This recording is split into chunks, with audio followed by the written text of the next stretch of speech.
This life gon' be the death of me. Run to my bib, run on my bib, run to my bib, run on my bib, run to my bib, run on my, run to my bib, run on my bib. Wake up like the blunt I put out for I fell asleep. My bitch look like she Cherokee. My crib look like I'm selling keys. My dick feel like some therapy. About that life I guarantee you living life vicariously. This life gon' be the death of me. And she don't care where I ski. Hit that hoe from head to feet. She walk out here, she wearing me. I talk my shit, she smelling me. And all I hear is jealousy. I call them niggas jelly beans. Love my trigger finger so much I bought it a wedding ring. Yeah.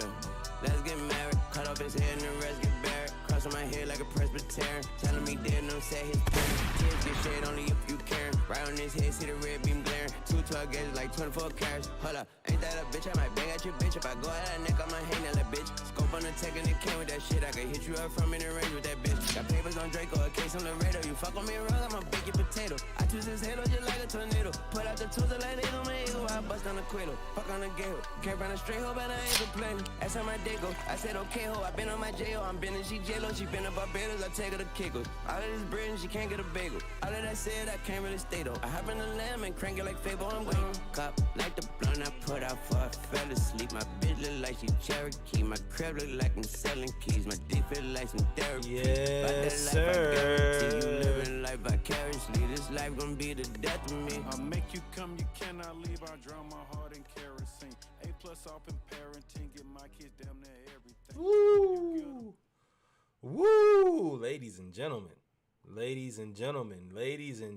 we are here. Welcome, ladies and gentlemen, to episode 128 of the Splashcast, the ATL edition. I am your co-host, Reggie. I'm your co-host, Norwood. And nothing like starting out with some it's not old school, but it gives you the old school rap vibe. Collard Grove 2 coming out here in the next couple weeks. 2 Chainz, Lil Wayne. Not to disappoint. Hopefully. Prayerfully. They coming out with a mixtape? This is a follow-up. They already had Collard Grove 1. It was okay. Yeah, I didn't hear much about that one. I heard when it was coming out, and then I didn't hear nothing else. It was okay. You get a couple that you like. And I also understand, like, you can't give your singles away. Neither one of those guys at this point, really, honestly. So just give me 3 or 4 good slaps. That's all I ask for these days. I'm a simple man. I'll make the rest of it work. Yes, sir. So y'all know what it is when it comes to y'all on Sunday. It is, we haven't named it yet, Sunday service. That's what we call Sunday service, and this is a funeral. We talk about the ATL edition of the Splashcast. We talk about the Braves, the Falcons, the Hawks, the United when necessary. I mean, we talk about everything. Actually, I think they got eliminated. They are from the playing playoffs Columbus, too. all right? Are they playing right now? Columbus. Huh? They were playing Columbus. I don't know the outcome of that game. I got too many games on at one time at this point. Like, I'm overwhelmed a little bit. What games you got? And I'm right hurt. now? I'm hurt. I'm tired of losing. No, well, it is a funeral. Atlanta United lost, so we'll start here. The Atlanta United made it to the playoffs. They played Columbus, and we lost the last game. We lost the last game, game 3 of the first, I think it was the first round of the playoffs. Game 3, Columbus, 2-1, so we are eliminated. Atlanta United played a decent season, but it is what it is, man. Tough. Hey, plenty more disappointment on the way. Oh, Lordy Lord. So now that we've done our United, we're really going to we plan on starting with the Braves. So disappointment there. The Braves had arguably the best infield in baseball and have had the best infield in baseball, or at least top 5, top 3 in baseball for the last 5 to 6 years. Correct. The development of Austin Riley, the smart moves by Alex Anthopoulos, and the development of Ozzie Albies, as well as finding hidden talent like Orlando Arcia, Nicky Lopez, We had other people. Who else did we have? We traded one I dude. We mean, had Charlie he Culberson at one developed point. Freddie, and then Matt Olson. Like that transition and keeping a guy at that level. So This is starting to get a little scary for me. That's all I gotta say. we have all those infield talent, but they needed to be developed. And About the Ron man Washington. himself. Ron Washington was brought in by Brian Snitker, and in 7 seasons, he not only developed that infield of Ozzie Albies, Austin Riley, Travis d'Arnaud. He got the best out of Travis d'Arnaud, Freddie Freeman, Absolutely. Dansby Swanson, Orlando Arcia. I already said before. Everybody developed into Gold Glovers under Ron Washington. 7 seasons, 6 division titles, 1 World Series ring. I feel like you gotta Entire infield was an all-star this year. the entire. That's what I said. The best infield. I feel like you gotta retire his number. Whenever he decides to step away, he's one of those guys that's gonna have his number retired. He's got to be retired. Absolutely, absolutely, without a shadow of a doubt. Number one, congratulations to Ron. There's not a person who deserves it more. I'm extremely happy for this guy. It does sadden me because he's been a fixture of our team for so long and extremely so valuable, but I could never be a hater. I want to see this man elevate, and he definitely deserves it. He's got an interesting situation over there in Anaheim, but I don't believe that there's anybody more prepared to coach and teach and manage than Ron. I think that he has unique ability to be very transparent with players. You know, he's the most notorious for if you want to play, you gotta play better. And that was in reference to Vaughn Grissom, but the entire team. He's very straightforward. He's very honest, but he's also a very likable guy. So congratulations. And hey, man, we'll keep an eye on you, man. We'll support you. Splashcast will support you from afar, of course. Yeah, I do feel we say this about black coaches all the time. They always get hired to clean up some mess. And the messiest of mess, too. The Anaheim Angels are some mess, man. I mean, they're about to lose. What's his name? They're about to lose Showtime. Mike Trout. They lost him already. Mike Trout is good, but I mean he's aging, and you don't know anybody else on that team. And realistically, the right answer is to get rid of him too, and just clean house and start over. That is the right answer. I don't know if you do that. Starting over, man. That's tough. You'll have a lot. No, baseball is not as hard to start over. You're right. You just gotta make the right decision at the right time. It's a difference between going if you're gonna go free agency, is a difference between going to the Dodgers, to the teams, and then turning into the Padres. Like you gotta. It's a fine line between buying a whole bunch of tarnished goods, overpriced. And that's where I feel like Braun is hamstring from the beginning. It's not like Anaheim has had two of arguably the greatest baseball players of all time, and they've mismanaged their careers. I don't think that at the same time. Yes, I don't think that people are suddenly going to get over there and start making really good decisions.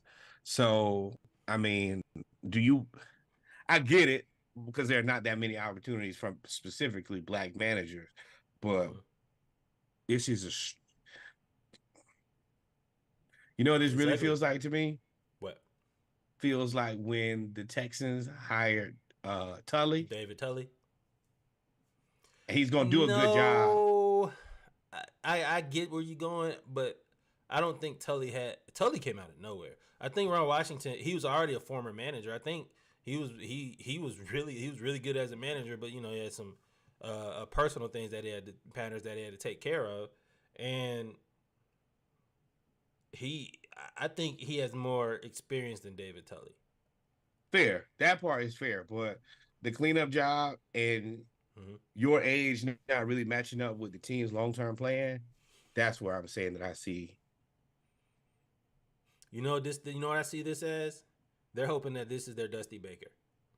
They hope he comes in and cleans it up to the point they get some free agents and they can go somewhere And this is Dusty Baker to the Reds. This is exactly what it is. Dusty Baker to the Oh, Reds. to the Reds. I was like, not the Astros, but yeah, I see what you're saying. No, that was PR. Yeah. Can you fix this situation right now that needs to be fixed soon and very soon? Yeah, so I can see that. Everybody loved them. As you can see, the outpouring of support. Oh, don't freeze on me. The outpouring of support from Ozzie, Austin Riley, Travis Darno as well. He is also taking EY, our first base coach. He's taking Eric Young. This is scaring me, man. Like one of the biggest things that I've spoken to you about on multiple occasions is leadership is fundamental. Leadership is key, and you lose your first clubhouse leader in Freddie Freeman, and everything is mostly okay. Then you lose Dansby. Yep. And then you're really like, okay, where is this thing going? But we still hang in there, have a fantastic regular season. Now we're going to lose both of our infield coaches. Mm-hmm. I mean, it's a lot of pressure on really like Ronnie and Ozzie and Austin. Like they got to step up, and you have a whole new portion of your job that you have to be a lot better at now. Well, Eric Young he's based. I don't know the politics of, the hierarchy of on-field coaches. I don't know like where there's analyst, offensive coordinator, assistant, like whatever. But I know he's moving from first base to third base, and he'll be his third base coach, which is very important. He's the one that decides whether the runners go home or not. He's the one that's getting signals. He's basically, I want to be like the head umpire, if I'm not mistaken, of the coaching staff out there on the field. Everybody's looking at him. So yeah. The equivalent of like in football, what would be considered your head assistant. Mm-hmm. So he is getting a promotion too, man, and that is tough. That is tough. And those are two guys. Like, if anything, this is what I can say about Anaheim. I don't know what your talent level is like, but your fundamentals are better now. So I've been reading the comments on some of this stuff. Some folks say the Braves window might be closed, or closed really close to close to try to get a championship. I think that's an overreaction. I'm not going to be a prisoner of the moment and say that, because I look at, we have all these guys on the contract for the next 3 or 4 years. That's the talent is locked in. The guys who we need are locked in.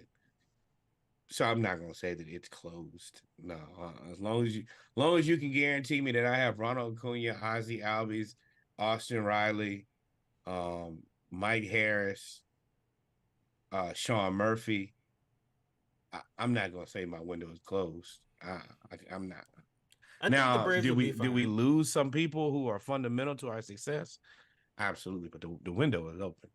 I think we'll be fine. I think it is a overreaction to a certain extent. I mean, it's a reaction. It definitely warrants a reaction. But to say our window is closed, but we definitely need it. It adds to the laundry list of things we need to address. Pitching being one of them. We need to address pitching. We need to address the small ball. We need to address left field. We need to address closers. We need to figure out what we're doing with Von Grissom. We need to figure out how to replenish the farm system. There's a lot of things we got to do. That definitely needs work. I think finding assistant coaches now takes it to the front, though. Finding assistant coaches now takes you. That's number one. Everything gets bumped down a notch. So, but that's really all we got for the Braves. Shout out to the Braves, man. Again, to Ron Washington and Eric Young, headed over to the Angels. Hopefully you can make that place better. We're going to take 30 seconds. Shout out to everybody locked in. We appreciate y'all. Welcome to the live. We'll be back with our Falcons. Despair. Something. It's something. It is something. We will be back. Y'all stay tuned.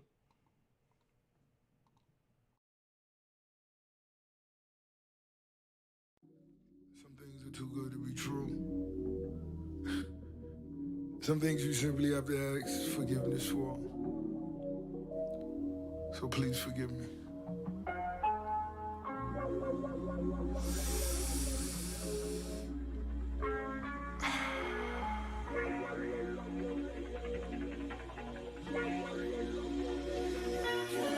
This is not a new song, but the ways of a poet. The ways of a poet.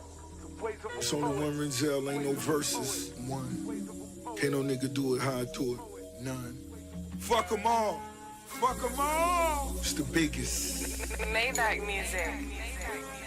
I'm bridging the gap. I did it with crack. Impeccable flow. Scribbling facts. Elon money's a must. All the women I lust. If it wasn't for rap, still be winning with dust. That's what pen in the paper. I won't quit till we made it. If we beefing, we banging. I won't sleep till we slay him. Will Smith with the smash. Chris Rock with the track. The photographer's dream. Got Fisher was back. All you wanna be thugs. Rock the corpse in the club. Niggas wanted the city. I just wanted the love. Box Chevys and verse. Can you spare me the dirt? Lot of killers amongst us. I won't speak on the worst. Lavish living the standards. Can I paint on this canvas? Andy Warhol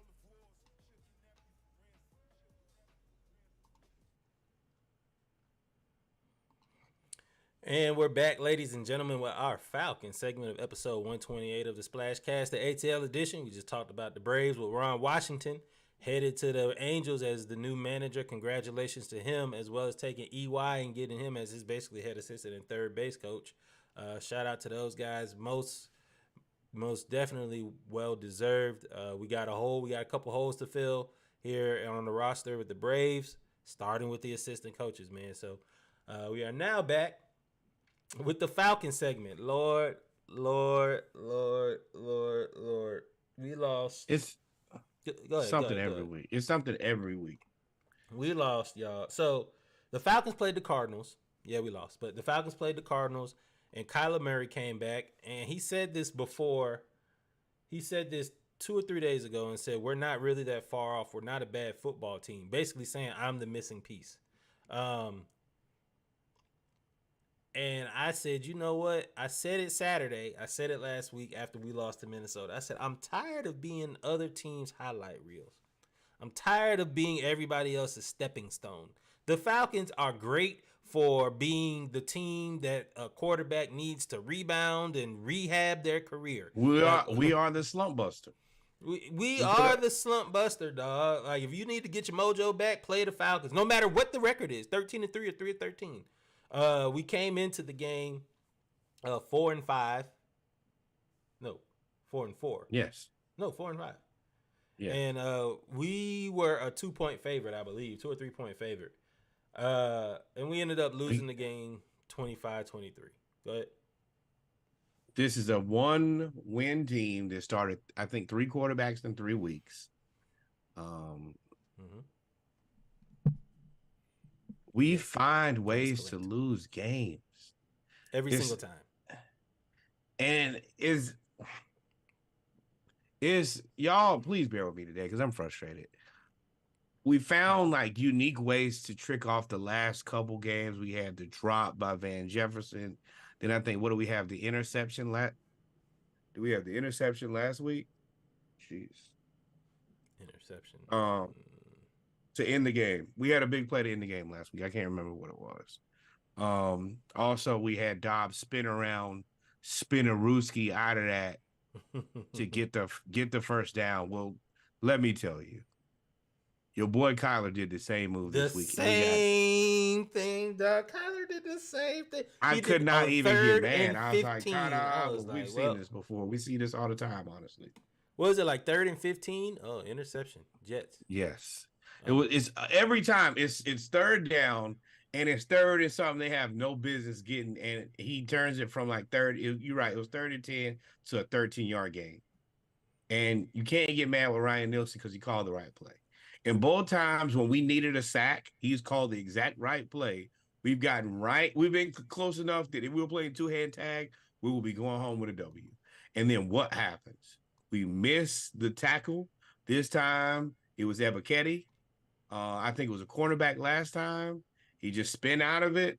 And every time he's rolling, he's headed this way, spins back the other way, moving around with his right hand, and then just takes off. And once he got on the outside of Ebiketie, I knew it was over. It was I said, over. "Oh, there's no edge set. The defensive backs are drop back in coverage. There's nobody over there." And he did what he needed to. I can say, go ahead, man. I don't know, man. I'm angry. I'm zapped today.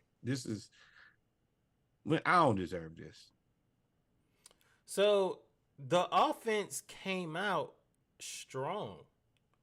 Bijan, we allowed Bijan, we allowed a court. We I think we had like either downs or something in the first drive, and they ended up getting the ball, and we held them to a field goal. And then Bijan came out, and he actually looked pretty good. This is his touchdown run here that put us up 7-3. He looked really well. You could tell that Arthur Smith was very, very he was focused. He heard us. Somebody said something to him, or he heard everybody saying, "Hey, you are not. Why are you not giving the ball to Bijan Everybody Robinson?" kept asking the same question, and on top of that, the fantasy football people were on his ass, like, "What are you doing?" type of thing. You see, he started the game off as the kick returner. They kicked the ball. Bijan returned that first kick. And that worries me.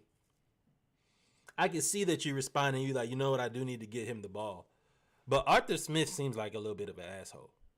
So you hear people complaining that you're not giving Bijan the ball enough, so you put him back there to return kicks. So this is why I don't hate this, because I talked so poorly about the Cleveland Browns when they had Jarvis and they had OBJ, and I'm a firm believer that to a certain degree you have to find once you identify your best players, you got to find a way to get the ball in their hands. Period. So I appreciate him doing something unconventional to try to get Bijan a touch. So I don't hate it. And I don't think that he should have put him on kickoff return and then started him as RB1. I think that if you've ever been on kickoff before and you return a kick, typically a little tired. So put Tyler in there, let him run a couple plays, let Bijan catch some air, and then come right back out there. I didn't necessarily like the way that the game started. I would have staggered them.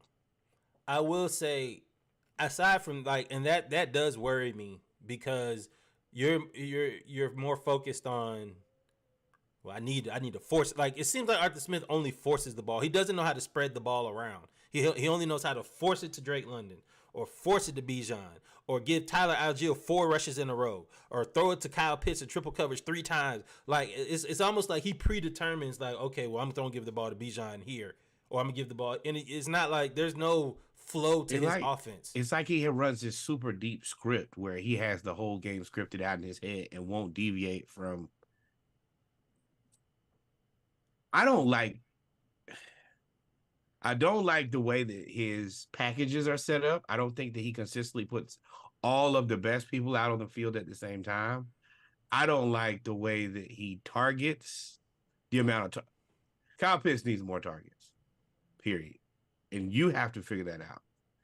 And I think that Bijan needs to be RB2. He needs to be the change of pace, and Tyler Algier needs to be RB1. And I just think that Arthur Smith has made up in his head this is the way that it's going to go, whether it makes sense or not. I will say, to speak to his play calling, he actually called some pretty good plays. I hope this works. But this, it's working. This Scotty Miller touchdown, that was a nice little play call. That put the one that zipped him across the screen. I mean, zipped him is short. Right, that was a pretty good play call. You put everybody to the right, and then you find him open in the flat to the left. I was like, okay, yep. Arthur, that was the first one, and Bijan was the second touchdown. I was like, all right, Arthur. So his play calling today didn't really disappoint me at first. Okay. And he was kind of creative. First, he was creative. I will say, in the first half, it's like he really heard everything. You don't do nothing in the first half. Fine, I'm gonna be super creative. He had Cordero Patterson at the X. Also, but it also because Matt Collins was hurt. But he had Cordell Patterson at the X. He had Drake London and Kyle Pitts on the same side of the field at the Y and the Z. He had Bijan and Algier in the backfield, and we got like a 20-yard gain on it. I was like, oh, you got to do that. And then in the second half, he just went right back to Arthur. He went can't right help. back to Arthur. Like, I don't know him well enough to know that he thinks he's the smartest guy in the room, but everything that he projects to me is, I'm gonna do it my way, and I know that there are obvious ways that I should do this. Simple, basic, but I have to do it my way, and I think that's where 100% of the time, as much as I like him, he loses me. And I've been a fan. Like, I appreciate you taking a bad team and getting us to a mediocre team, but we got the that talent can't of be a good team, man. That's that can't be your claim to fame. Is, all right, well, I'll take this really bad team and make it mediocre. Nah, the expectation, take this mediocre team and make it to be good. Like, that's what we're looking for here. And and this is the only bail that I can shoot Arthur Smith, because we were, even though we weren't really executing in the red zone, he was, from the 20 to the 20, he was moving. And Taylor Heineke, while he didn't look great, he didn't look bad. He looked like a backup quarterback. And then when he got hurt, and he hurt that hamstring, and he told me come off the field immediately. I put in the group. I said, y'all, we about to lose, because we had to go back to Desmond Ridder. We knew what it was. We all knew what it was at that point. Like, me and you both said it. Before we even said it, I think we both kind of just laughed, like, oh, here we are, back at square one. Right back. And now I will say, Desmond played like a guy who's a little desperate. He played aggressive. He didn't play. He played like, this is my second chance. And I'm not gonna lie, I think that Desmond's probably gonna be our starter next week. There's nowhere else to go. And yes, he played like that. You know who he played like? He played like Marcus Mariota. That's Desmond Mariota that ran out there. He looked exactly like Marcus Mariota out there. And it's terrible. It's awful. That little play that he runs where he scores, that's his play. If y'all haven't figured that out by now, Desmond Ridder has one play. That little play where he run over left. And we got to be like in the red zone. And he going to RPO it and run it to the end zone. Madden 2006. As long as he don't fumble, he going to score every time. Now, I will say that's his play. But I assume that eventually y'all defenses, I mean, I ain't the smartest man in the world. I watch football like all the rest of y'all. I'm sure eventually somebody's going to be like, oh, no. You're not going to run the Ridder on me again. That's all he got. And we lost 25-22. And the defense, while they didn't play bad, they got a pick. They caused a turnover. And we went down and scored a touchdown, I want to believe, off this turnover from Nate Landeman. Nope, kicked the field goal. We're only up 17. Yeah, we kicked the field goal. There were still moments, as we talked about before, there were still moments where you could tell we really, really miss Grady Jarrett. Like, we were getting they started running the ball on us. We were getting no real pass rush up the middle. We are also a product of not having a real pass rushing end. I mean, the Cardinals, B.J. Ojulari had 3 sacks on us today. 3. Yeah.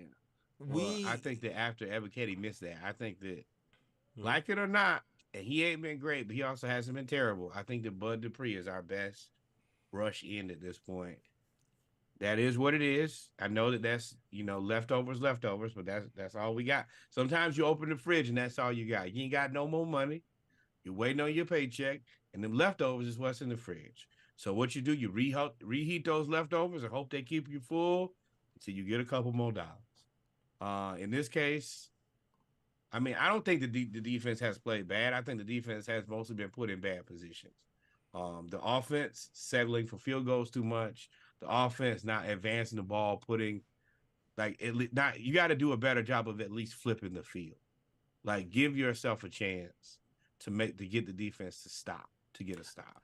I said that our defense, and our team is a product of the moves we didn't make, and it's glaring. We didn't make a move at left guard. We tried to fill that spot with some mid. They were killing our number 98 for the Cardinals was killing our left guard. Whoop it. Whole game. And nothing you could do but watch. Now, you saw it. We saw it, and he was just kicking their butt. But when they went through Lindstrom in the center, that's when Bijan go right up, and Tyler Algier go right up the field. Now, and I will say there's a couple times, like even when he ran that draw on 3rd and 9, which is a tricky play to run on 3rd and 9. But the middle of the field, there was nobody. And I was like, now you can't do. I know you like dropping in coverage because you don't want to get beat deep, but they will. If you do that, then yeah, we're gonna get 39 on a draw. I think you put that in the group. Did he run a draw? I'm like, did he run a draw down on 3rd and 9 in the 4th quarter? It worked. Like that's the other part about Arthur Smith. He will get tricky and he'll do something and it'll be successful. So I really hate when people do stuff like that because it enforces bad behavior. And he continues to just call whatever plays he calls. There's no rhyme or reason. Doesn't seem to have any game. There's no plan. flow. Like I said at the very beginning, there's no flow to this offense. I will say that one thing that he has is he is unpredictable. But he's so unpredictable that it's not like your team cannot get into a rhythm. It is frustrating. And even with all of that said, the defense, it was still only 17-15. And I mean, we had only allowed 15 points, and that's off and one don't touchdown. Forget, one of those is the long kick return, the long punt return. Like, well, yeah, whatever you want to say about the defense, maybe it didn't look pretty. That's it what did. I was getting to. But if you really look at how well the defense played today, they did their job. Like our offense just didn't do the job. And the offense hasn't done the job all season. And like the defense is now like it went from top 10 to I think it's like number 6. And the expectation keeps getting higher, but the players are not getting better. They're just, Ryan Nielsen just coaching his ass. Like I told you, I'm a little concerned that somebody may get smart enough and say, hey, man, we might be interested in Ryan Nielsen. And I agree, man. And the defense was playing tough, and this was kind of like a game-changing moment. When they got to that punt return, and for some reason, the Falcons in the second half, we do not wrap up. And you can see when Dortch caught that ball and he went and he returned it all the way to the 20, that, to me, took the wind out of the sails of our defense. They got the ball at the 20. They eventually scored a touchdown. And that took the sails kind of out of our team, along with Heineke getting hurt. All of that happened within like a 5-minute period. And that's when the sails from the Falcons, you could see the defense, you could see the fans that were there, you could see everybody just go. For me, the defense is okay, but the defense is not world beater. The defense is playing better than they legitimately are. And you keep asking them to do that. That's a tall ask. And the offense, for I think most people, myself included, I think they're playing below their level of skill. And that's the reason we're not winning close games. And I don't have an answer that's good. The margin of error when you play against in the NFL, especially in close games, when you're not a dominant and highly talented team, you are a highly talented team, but on defense we're okay, right? There's more regular scheme. degular. Wait, hold on. This is the thing. Are we better on offense or better on defense? We have more talent on offense. We're better on defense. That is a problem. We need to get rid of. I like him. He's probably a really good special teams player, but that tight end today just abused Richie Grant. McBride. All that number 27. Number 27, Richie Grant against McBride. He's the one that caught the catch at the end of the game for them to kick the field goal. He's the one. That's so disrespectful. That pass at that point in the game is one of the most disrespectful play. I just put it in the group. Disrespect. You know what you're supposed to do right there. Run the ball. You're up by 1. Like they're up by 1. You're supposed to you're supposed to find a way to manage the clock. Get the ball to the hash where your kicker likes and kick the field goal. Kyler chucks it. A jump ball. And McBride comes down with it. And he's not wrong because it worked. Now, strategically, do I think that was the right answer? Hell no. But if Yeah, it but they works, picked then you out gotta Richie shut up. Grant though. They picked out Richie Grant, and when you pick out Richie Grant, and you say, and he's always the in the secondary. You have Okuda, you have Terrell, you have Jesse, and you have Richie Grant. And Richie Grant is the weak link. They go after him with tight ends and with slot receivers. And we were missing D. Alford, and the rookie Phillips was in there. And at the he had a played tough solid. he had a tough first half, but the second half, somebody might have to go. Some of these dudes, because he's taking somebody's tough. spot. Now he And was can physical. blitz. I think he got his hands on the guy early, got that pass interference. I think that was just like, hey man, I'm trying to like catch up to the speed of this game. But once he kind of got in there, he was more than fine. And I've been, that's the kid from Utah, so I've been waiting to see him all season. He's good. They say he's good. Man. He's definitely fundamentally sound. He's fundamentally sound. Play him again. He's tough. He's tough too. I think you might need to the trade deadline's passed, so you can't make a move. But you, at this point, let's look at the standings real quick. At this point, we are nothing really. That's the 4 and wild 6. part about all of this. Nothing has really changed for us. I mean, we're 4 and 6. We're one game behind the Saints. We play the Saints next week. We're a half game behind the Bucks. We've lost. The thing is, we've lost 3 in a row. 2 of these games we should have won. We're supposed to beat the teams. We will regret this later. Right now, it's okay. We're going to need some games or something's not just like. Well, hopefully, if it hasn't bounced away for the last 3 games, eventually you hope that something falls in your favor. But right now, we're just not closing games. We're not winning games. All these games have been winnable, and that's where I think Arthur Smith is going to find himself in trouble soon and very soon, because this is an interesting team with interesting players. Now, the quarterback position, it kind of is what it is. We're playing with a backup quarterback. Taylor Heineke is a better backup. Desmond Ridder is a worse backup. But for sure, we're playing with backups. Yeah, and the Falcons have been hit hard in the injuries, man. I got the injuries pulled up. Taylor Heineke, hamstring. Daniel Onyemata was out. We had Mac Hollins was out. Graziano was out. Part of that D-line rotation. D. Alford, our nickelback, probably a top 5 nickelback in the league right now. Our defense playing that well, missing major guys, is impressive. Ryan Nielsen, I'm not gonna say nobody's paying attention. I haven't heard anybody say anything about him. He is coaching his ass off, and he's just making moves, and you're not getting any offensive support right now, and you got players injured. And the dude we brought in to help ease the loss of Grady Jarrett, LaCale London, got hurt. He's now on injured reserve with his knee. So and he played pretty well. I was like, God, dog, man. So we've got the injuries. Somebody else from the practice squad. We got the injuries, but luckily next week we got a bye. So we got a bye. We can get a little bit. We can get healthy. Hopefully we can work on our offense. Desmond, the thing is, I don't have no. Not doing good. We got a bye. So as long as Heineke's not injured, then we'll get him back. That's what I'm hoping, because I don't think any amount of practice will make Desmond Ridder better at this point. So it has to be Heineke can maybe come back. And we got to buy. Then we play the Saints. Then we play at the Jets, home versus Tampa Bay, at Carolina, home versus Indianapolis, and then at Chicago, then at New Orleans. So I mean, we have a winnable schedule. I think we can beat the Saints. The Saints just got beat by the Vikings. Yes. And you know they about to have an interesting conversation. There's no way that is Jameis? Talk it through. I think that Jameis is probably going to be their starter, and I think that is also not something that's very advantageous for us. I think that Jameis is probably going to throw the ball a lot, and he ain't scared.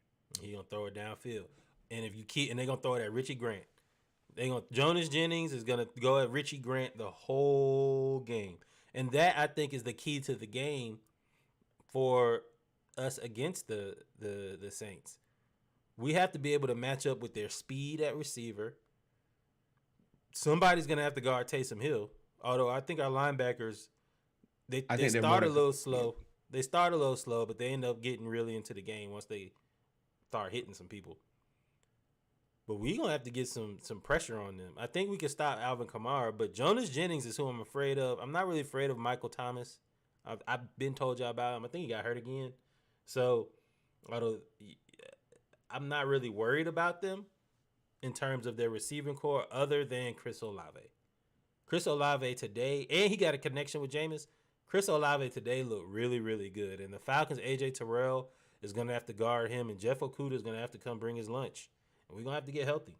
We're going to have to Clark Phillips. Hey, Clark Phillips, you need to mentally prepare yourself to we're gonna need you too, buddy. It is all hands on deck. Yeah. I don't think we're punting on the season yet. I think Arthur Smith is definitely coaching for his job.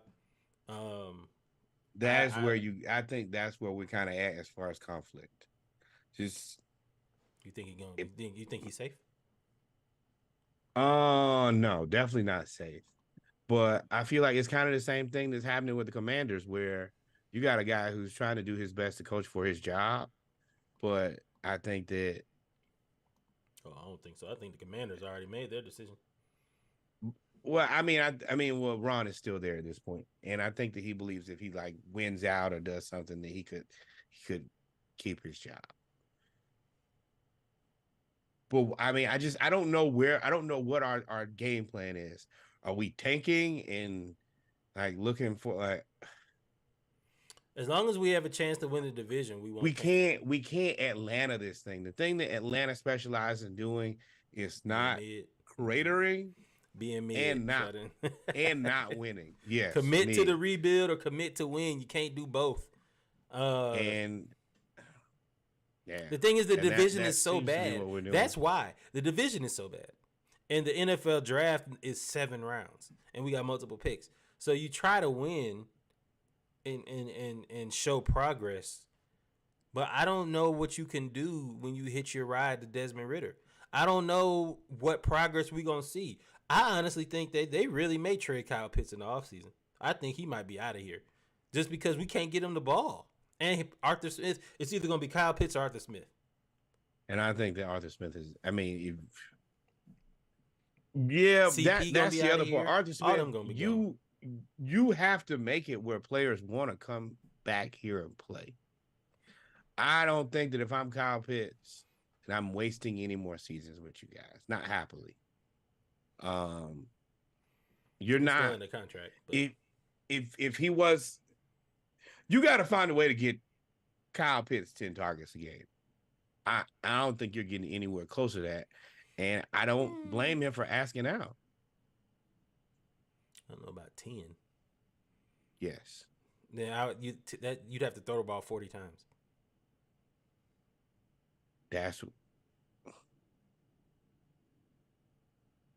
You got Drake London.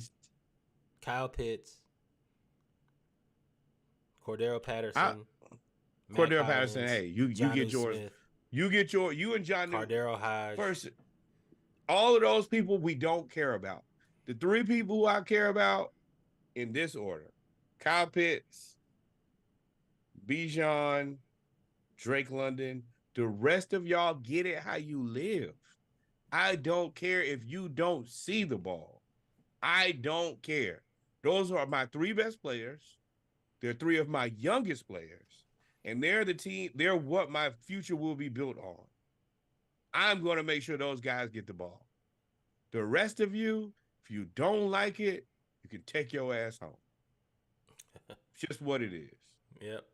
Well, I guess that's a good place to end it. We've come to the end of the Falcons segment. Your ass home. And Arthur Smith, you keep playing like this, you're going to do what? Take your ass home. And we won't be sad because we gave you a shot. We ain't bad. We come to the end of the Falcons segment. We're going to take a 30-second break. Then we'll be right back with our final segment, the Hawks segment, man. Again, rough week for the Hawks too. But we'll be back. Y'all stay tuned. All like this. Everything bad.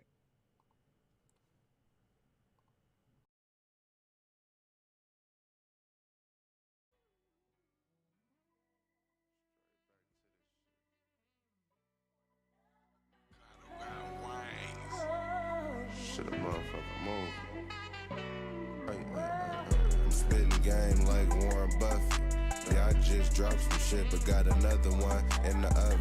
I got certain whips for the summer. I turned renegades to full gold, nigga, that should tell you something. By 21, I had 3 Beamers. I fell off for 3 seasons, still managed to be the cleanest. I cut her off cause she a liability. I tossed the 5 in a liquid account and made a lot of interest. I'm a boss, it's a big difference. I seen niggas make poor decisions. Man, I seen niggas cross family. Man, this lifestyle is so wicked. Damn. Man, this shit beyond common sense. Through the music showed you how I did it. You spending too much time with these bitches. Go hard, nigga, get your chick. What's happening? I done seen niggas change on me. That's probably why I keep it on me. I've been going so hard, I'm sacrificing time. I'm tryna make it out this life. Working at it. Switching lanes in the brain, thinking about my brother.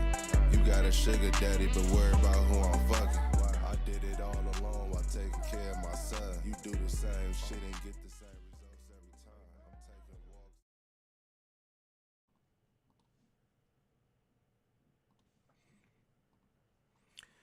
And we're back, ladies and gentlemen, with our final segment of the ATL edition of the Splash Cash, episode 128. The Hawks segment. We call it our Hawks Talk, where we talk about past week's games. Going to get started, man. The Hawks played the Thunder, Orlando in Mexico. And then they played the Heat in, I believe that was the in-season tournament kickoff for them, if I'm not mistaken. So started off with a tough game against the Thunder. When we talked about this last week, we said that the Thunder were a difficult team for the Hawks to play because of the size. They have size at every position. Even Lou Dort is one of their shorter players, is like 6'7", 6'6". So, and he's a defensive beast. So we ended up losing that game 126 to 117. Chet is a monster. I will say, from a shooting standpoint, it just really wasn't our night, if I'm not mistaken. That is a game that we don't, like I told you, we just don't match up 1 through 5 very well. SGA and Trey is a problem for Trey. DeJounte, he's taller, but he's nowhere near the size of Giddey. Dort's a very good defender. Then they have, who do they have at the 4? Oh, Jalen Williams. Rangy. Which is crazy. Which is crazy because he's a guard. Pass, shoot. And then you also have Chet, who can dribble, pass, and shoot, and play defense. That was a game that I kind of knew that, like, a majority of our players fit into what I would consider more traditional archetype. Clint's your standard big. Jalen does something. Hunter is more of your traditional 3. Murray is moving into that traditional scorer role at 2, and then Trey is like a combo guard like the majority of guys. Now, the Thunder play positionless basketball. Everybody can do almost everything. And that makes it very difficult for us to switch and to just play matchup. That's just not a great game for us. Now, where we should have probably beat them is depth, but you still got to execute. So this game, just the matchup of everything. DeAndre Hunter was 2 of 13. I'm looking at the stats over here for y'all that are watching on YouTube. DeAndre Hunter was 2 of 13. He was 1 of 7 from 3. Trey was 5 of 18. DeJounte was 7 of 16. Johnson was 6 of 15. And Murray hit all his shots were threes because I think he got hot in the 4th. But aside from that, Sadiq Bey played really well. He was 6 of 11. Our bench actually played okay. I just can't understand. AJ Griffin got another DNP. AJ Griffin didn't play, and he's playing Garrison Matthews over him. I specifically asked you in the chat, why is he playing him? So I don't understand. To keep it on this game was tough. We actually hung with them. We were down 1 after the first. We were down 8 at half. The third quarter, Shea just kind of went off in the third quarter. Shea, Chet played okay, 16 and 12. I think he outplayed Capella, who had 6 and 12. But they just Giddy, Dort, and not even Giddy. I mean Dort and Jalen Williams just shut us down. Whoever was on the perimeter, they just destroyed. Well, and I'm gonna repeat this multiple times here in the next today and probably going forward. We can't give up 30 points every quarter. First quarter, we gave up 29 points. Second quarter, we gave up 29 points. Third quarter, we gave up 38 points. And in the fourth quarter, we gave up 30 points. If you average giving up 30 points a quarter, we're going to lose a lot of games. And I don't know with the team that we have out there if we have a way to not give up 30 points. And even moreover, when we get down by 10, like we've done in the last 3 games, in every game we've gotten down the first half by 10 points. That puts us in a situation where you got to put the scores in to try to get us back in the game. And let me tell you what we're not going to do if we play defense. I mean, if we roll out Bogey, Sadiq Bey, and Trae Young. Ain't not a lick of defense being played. Yeah, you got to have Capella and DeAndre Hunter or Capella and somebody. There's still not enough.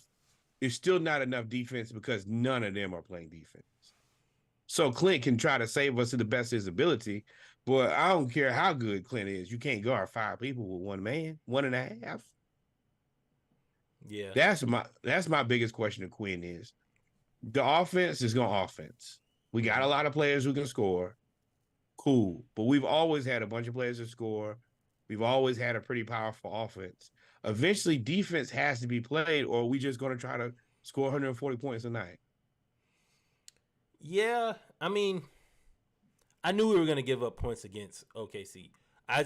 Last time we played them in OKC when they had pretty much the same team minus Chet. We beat them because they got hot. Chet was the difference in this game. He bothered us. He bothered DeAndre Hunter on his shot. He was able to switch on Capella. Capella's a self-check other if he's not by the rim. So, I mean, Chet was able to. They say there is nobody who shot more shots closer to the rim in NBA history than Clint Capella. And he does not have the best percentage. But he's up there. Now he up there, but he's up there. But I mean, even go to the next game, the Magic. So we ended up going into Mexico. I didn't even know this game was in Mexico. I was like, why the game not coming on at 7? We always get the stupid games. We had to go to Saudi Arabia a couple years ago or last year. Now it's Mexico City. Don't send us no more. Send somebody else. Why do the Hornets not go? They need to go somewhere. Send Kyle Kuzma and Jordan Poole. Send them to Mexico or Switzerland or Sweden, wherever the hell. Send them. Stop sending my Hawks. My Hawks only need to play in this. Well, maybe they need to move to Mexico the way Trey played. Well, they playing. So I think that's a different conversation. I think that's an agent. I think they're trying to make Trey an international superstar. But so the Hawks ended up playing Orlando in Mexico, and again, first quarter 34-34, second quarter 39-34. It was a high scoring game. We ended up leading at halftime 73-69. Which is kind of crazy. That's what 146 to 1 something. Like you are out of there. So yeah, both teams play out of their minds for 3 out of 4 quarters. They they played 3 good quarters and fell off in the fourth. We played 2 good quarters, had a terrible third, and then survived in the fourth. Yeah, so like the second half, we went cold. Trey started off the game just on fire. He couldn't miss. I think he had 20 and he was 27 at halftime. The entire Trae Young trick bag was bagging. When he was hitting them with the look over here, throw the ball over here, I was like, y'all did not look at his scout report or nothing. He had 20. I thought they were going to show highlights there. Sorry. He had 27 at halftime, and he was efficient. And I was like, dog, the fact that he's efficient, he was hitting it. Now, once he got hot, he started shooting from further and further away. He kept hitting. And I was like, all right, I hope he don't do this in the third quarter. he was getting it going, and then in the third quarter, everybody just kind of hit a wall. Capella, like I said, was kind of null and void. DeAndre Hunter, he was playing well. Jalen Johnson was dominating Franz Wagner. Franz Wagner, because he's German, so you got to say Wagner.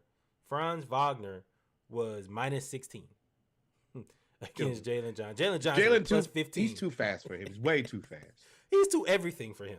Now I will say Franz got a little bit of a bag when it comes to offense. Now he ain't no slouch. That little two tandem they got with him and Paulo, if they can get some guards and maybe another wing, that they could be onto something. And I will say Jonathan Isaac coming back in the third quarter, they put Jonathan. Maybe he just ran out of gas because he hasn't been playing. But in third quarter, he shut us down by himself. He had 2 blocks. He's a really good player when he's available because he's 7 feet. He's 6'11". Yes, he's also. Let me tell y'all, if any of y'all play 2K, he is a cheat code. He can play the 5, the 4, and the 3. But yeah, just that ability to move his feet and that length and defense is his thing. He's tough. If he's available, he's very tough. He had in 16 minutes, he had 12 points, 7 rebounds, 2 blocks. He's always hurt. Shout out to my boy Kev. We talk about this dude all the time. He is a video game phenom, but he just cannot stay right on the floor. He can stay healthy. He looks like he's good enough. He's just not. And he gained weight. Like he's gotten bigger. But he's playing now. I will say the reason that the Orlando really stayed in it because Suggs just went off. He was 4 or 5 from 3. He ain't never hit 4 threes in an NBA game. I don't think he did it in college. So they got kind of outstanding. But AJ Griffin ended up playing 10 minutes, which was nice. But I think Trey ended up having 41. I want to say what? Trey had 41, 8 and 41 points, 8 assists, 3 turnovers. Slam dunk game. Congratulations. I know y'all say that I don't give Trey his credit. When he was kicking ass, I said, hey, he's playing out of his mind. Yeah, you was like, he's going crazy. Because I kept watching it. Because first of all, if y'all on Bally, y'all know Bally been trick bagged for the whole season. Games just not up there. The app don't work, whatever. So I'm really concerned about Mexico. And I'm like, oh, there's no way we're going. I tried everything, and then like, okay, it works. So I'm watching the game. It's just, I know I say that I be playing about Trey like Harlem Globetrottering. He looked like the Harlem Globetrotters against the Magic. Yeah. They looked like the Washington Generals. They took every fake that he gave them, and I had nothing negative to say about this game. Nothing. The good thing about Trey is when he thinks that you're not good enough to be on his level and you start trying to shine, he is going to try. And he was killing Jalen. Jalen Suggs was hitting the 3, but he was killing Jalen. Every time they switch, Trey, that is a gift and a curse of having Trey on your team. Is if he thinks he can beat you, he going right at you. He going right at you. But if he can't beat you, then he gonna be frustrated. Mm-hmm. Now I will say the Magic, they were talking trash. They were, and I will say Markelle Fultz. The Magic are a guard away. The Magic are a guard away. Markelle Fultz is a good 6-man, 7th man. Jalen Suggs is a good trade piece. Because I would Cole Anthony has figured out his role on that team. I am the bench point guard. And he's figured it out, and he signed for it. He signed up for it, and he's good. They are the money Chris Paul away. I'm right. Yeah. When you find your starter, I'll take care of this. I'll take care of this other. Hey, and it's I wish I would have kept everybody instead of trading away Bomba and all the rest of them. But yeah, I'll make it work with what I got, and he's confident. He's very confident in his role. I really, really wish that I don't know who you can go get at point guard. But you need a point guard. You need a legit point guard. Almost more like a pass first point guard because you have so many pieces. It's almost kind of like the same problem Boston had or has really. Is they No, need like a Holiday setup gonna- point guard. yeah. Well, I mean that defense It's just it's a shortage of good passing point guards. Same thing that Utah needs. Like you start looking at that team, you're like, oh well, if you had a guy who could help these other three guys get some buckets, they'd be onto something. I started looking. They're not. If you don't have a point guard right now, it's kind of like having a quarterback. You ain't got one. Ain't no answer. There's no short, quick answer to a good point guard. I looked. What do you think about? I didn't mean to make this the Orlando Magic segment, but what do you think about Russell Westbrook on that team? Timeline no matchup. I don't think Russell Westbrook got a timeline. I mean, nah, because then you have too many non-shooters. You need somebody who can shoot too. And Charlotte's not gonna give up on LaMelo, but LaMelo on that team, LaMelo and Paolo would be insane. Yeah, you also not getting LaMelo. LaMelo is off limits. Yeah, that's why I said Charlotte's not getting rid of LaMelo. You might be able to get like Terry Rozier, but I feel like that's perpetuating kind of the same thing. Like, yeah, you need a guy upgrade. who can. That's an upgrade of Suggs, but you still have. You need a guy who can help your guys get shots, get easier shots. Yep. And those guys just not available. That's tough. Not at all. So the Hawks ended up. Go ahead. I do want to ask you a question about Orlando. I'll wait till we. But once again, like you said, 119 that puts you at 30 points a quarter. You're right there. And let's go to the next game. And then you end up. The Heat. We ended up now. I didn't get a chance to watch this game. I forgot what I was watching. That came on Saturday, didn't it? Correct. Yeah, no, I wouldn't. I know what I was watching. This hat on my head has a G on it for Georgia. Should be the number one team in the nation. Somebody win. Should be the number one team in the nation now. But I was watching that game, so I was kind of keeping up with the Hawks. Plus, there was so much other football on. There was like USC, Oregon. There was Washington versus. There was too much football for me to care about basketball that day. Plus, I saw that Jimmy wasn't playing. I was like, oh, the Hawks playing a Jimmy-less team? They playing a Jimmy-less Miami Heat? Ain't no way we're going to lose to the Heat with no Jimmy. No Jimmy, no Hero, no Caleb Martin. No problem. I mean, I can tell you, I watched this game. We started out pretty terribly. You actually look in the first quarter, we didn't give up 30 points. We gave up 41 of them points. And managed to score 24 points. Now, I will say that this is what lost us the game. Kyle Lowry went 4 for 6 and 3-pointers in the first quarter. And I think Trey went 1 of 7 or 1 of 8 around like the first half. He had a good second half, but we were chasing at that point. We chased the whole game. Now I will say Bam Adebayo played out of his mind. Bam at 26 and 17. But it's not that. He was hitting the mid-range. I think he hit more mid-rangers than our team did. Which is not good for the league. That's not good for anybody but Bam Adebayo in Miami Heat. But he won't ever do that again. Like that's an aberration of a night. 2 blocks. He had a full game against us. Yes, he put on a clinic. He just kept hitting that shot. There's not a really good answer for it because if you really look at Bam, if you got to pick your poison, that's the poison that you want to pick.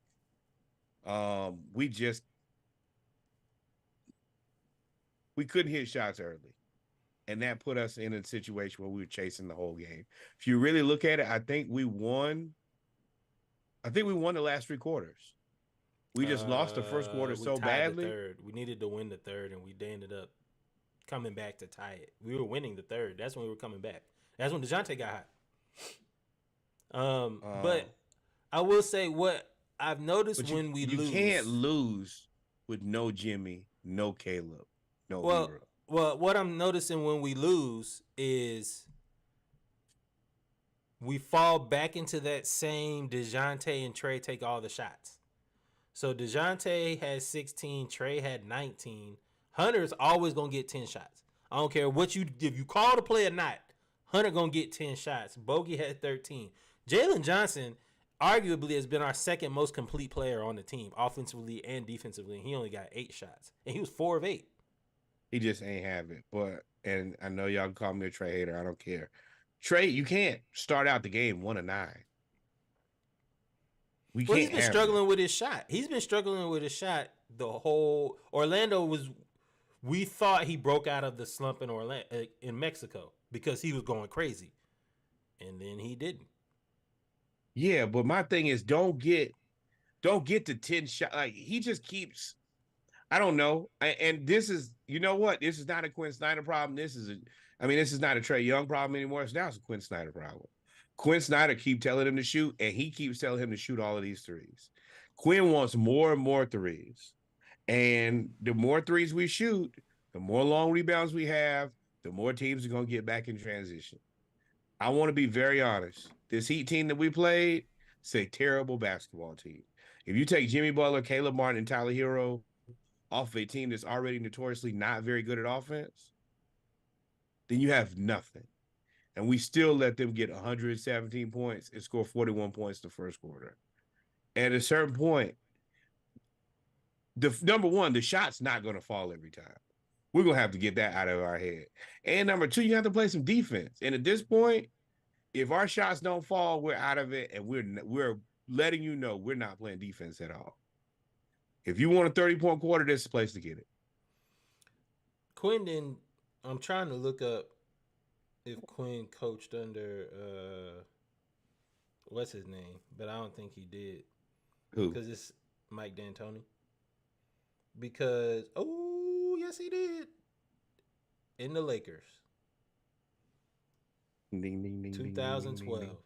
There it is. That's why, because I'm like, dog, the way they talking about is playing the way Steve Nash used to play.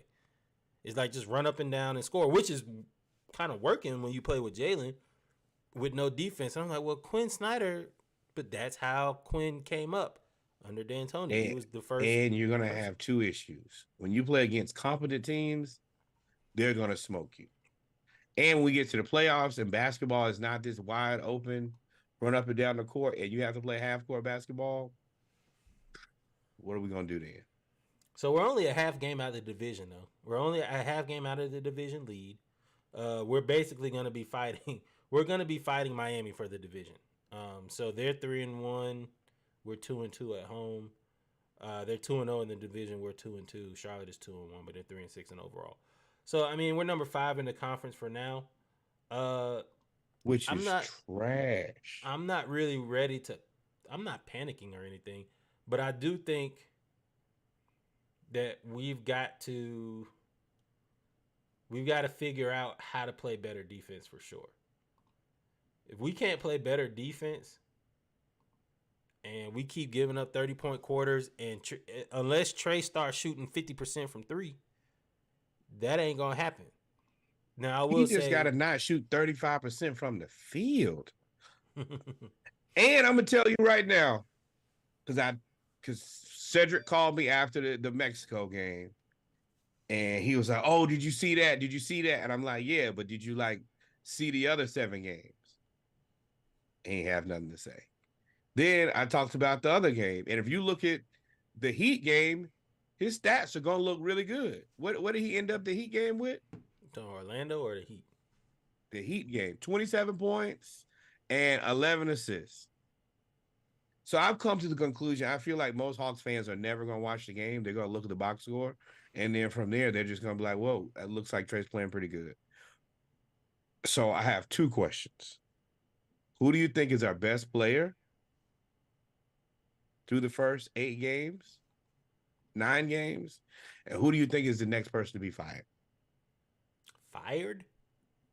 When I fired, traded or fired. Probably traded, because I don't think Quinn's being fired anytime soon.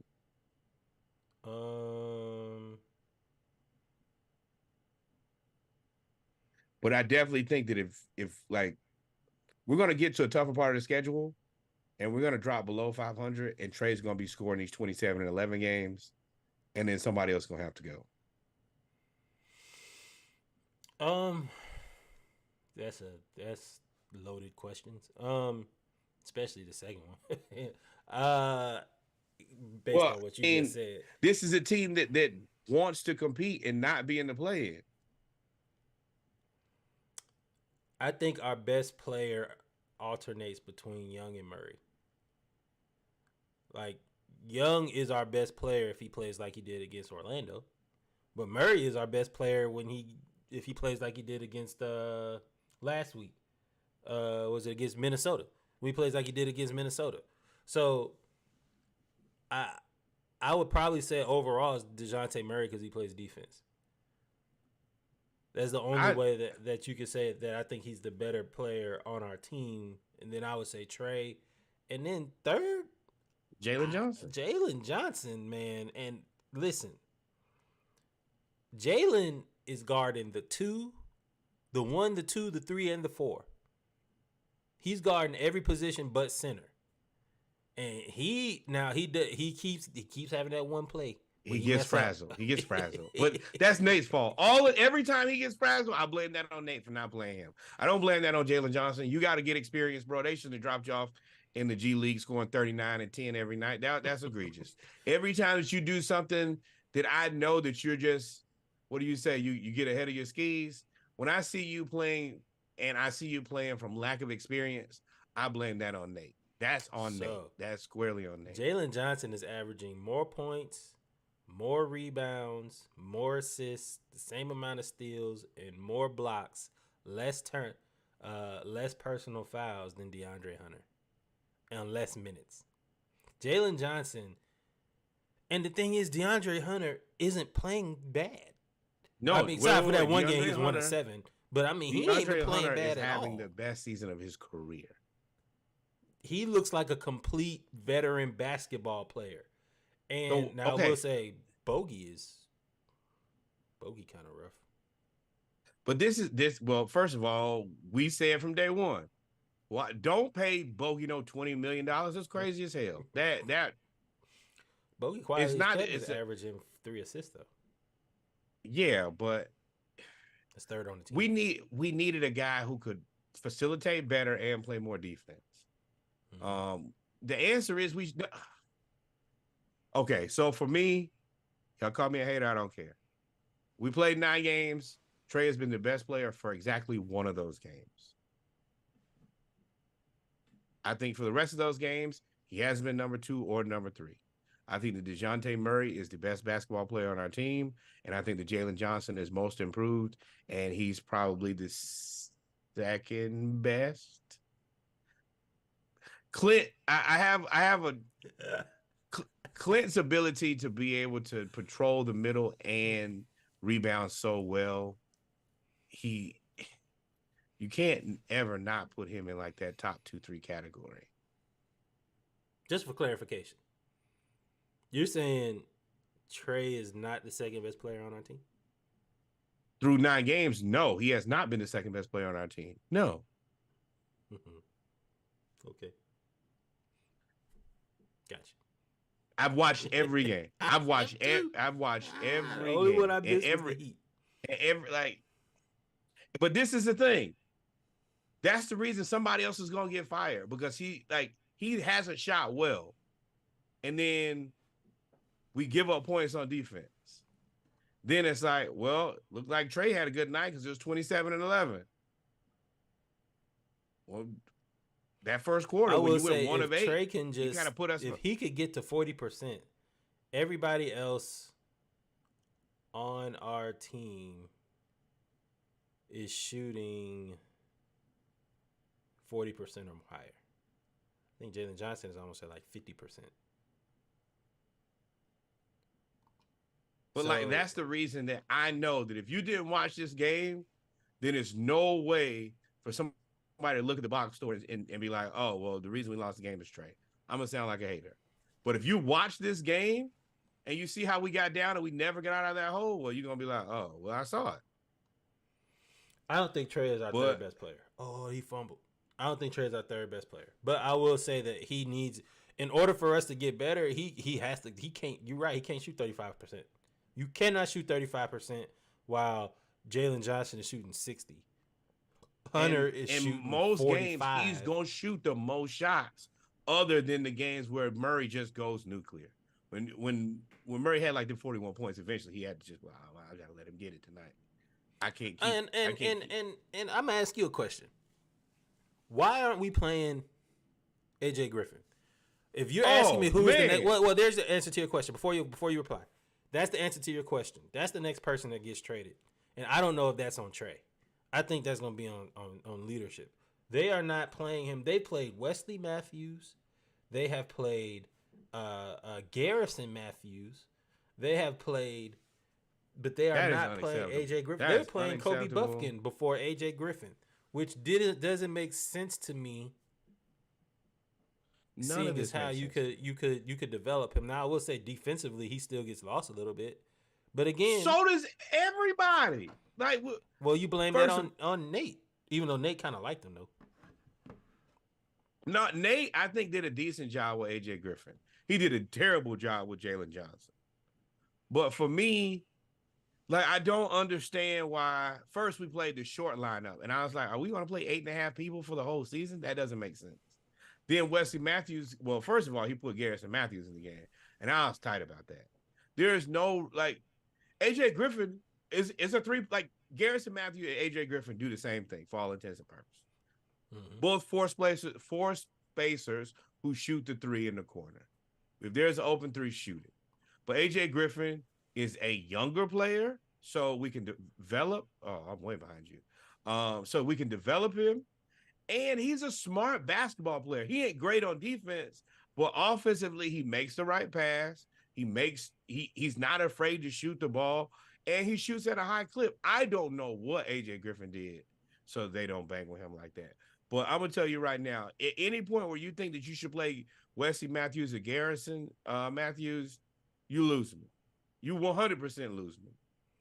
Yeah, I wouldn't. And you got them fouls too, man. At the end of the day, AJ Griffin has 6 fouls. He's a 40. He's a 40% 3-point shooter, and he plays decent on-ball defense. And he at least is gonna get in the way. Like, he's competent. He's the youngest player from, like. This is how these guys end up looking like Jalen Johnson. Oh, this guy's been good. He just hasn't had an opportunity to play. So is he skilled? Yes. Can he do different things on the floor? Yes. Does he have the confidence? Same like Jalen Johnson, he just needs more confidence. Same thing with AJ Griffin, needs more confidence. But playing Wesley Matthews and Garrison Matthews, it makes me look at Quinn the way that I look at Arthur Smith. Like, bro, what are you doing? This ain't the answer. So we got the Pistons, the Knicks, and the 76ers. Pistons on the road, Knicks and 76ers at home this week. I don't know what to think of this team. Logically, we should beat. The Pistons are going to give us an issue. They match up with us at every position. I think they get the robot. I think he's been hurt. I think he's back. He gonna give Hunter he gonna give Hunter hell too. He's one of the few guys who be like, nope, I'm out rebound you. Last time we played them with Cade Cunningham, they beat us by 20. And Jalen Duren and all of them are, and what's his name? Dude, like the Ivy. Quietly, Detroit didn't put them together. They got Isaiah Stewart over there. They got Jalen Stewart. They got Sasser on the bench, who's a bucket. They got Ivy on the bench, who's a bucket. They got Cade. They have a surplus. They might trade Ivy. They're gonna have to move somebody because Sasser has pretty much come in and took his job immediately. He's gotten like 20 points. He's had like 2 20-point games. So that's a good. So, but what scares me about this week is we could lose all 3 of these games. Yes. 2 of these games, I feel very confident. The Knicks are just playing better basketball than us consistently. The 76ers. Yeah, RJ Barrett is taking that step. Embiid and Maxey. Embiid is out to prove that I didn't need James Harden to win this MVP. He is out to prove it, and Maxey is showing that James Harden. I'm not gonna say Harden was holding him back, but he deserved to be the number 2 option. I mean, for all intents and purposes, Maxey was his number 2 option. You just had I think that they're going to have the same problem that we have, where you're going to end up needing another player as the season progresses. Like right now, we we have 2 point guards, but both of our point guards play at the same. They start the game. As soon as Trey or DeJounte tweaks an ankle, who's our backup point guard? It was supposed to be Buffkin, but I think it's Bogey. Bogey is third on the team in assists. That's all we got. Or Patty, and I don't want to play Patty. But you could probably go. Bogey, you could go get Bogey is good in spots, but you can't ask Bogey to be like, all right, well, scorer than facilitator. I need you to be the primary facilitator for much longer stretches. Like right now, all right, well, Trey will go out first, and then DeJounte, and then they'll rotate them where it's not like Bogey, you're out there for long periods of time. But I mean, if we were to lose the 30+ minutes of Trey or lose the 30+ minutes of DeJounte, we can't have one facilitator. That ain't the answer. And I think the Knicks are in the same boat. It's cool right now, and you're right. Immediately, everything on Maxey is going to go up because he's going to get more shots and he's going to have the ball in his hand more. But eventually, somebody's going to go down, and then you're going to need that James to be able to get you that 10 assists, and then you're not going to have it, and you're going to be like, oh, what do we do now? So I think we beat the Knicks. I think we beat the Knicks here. I think we beat them. Why?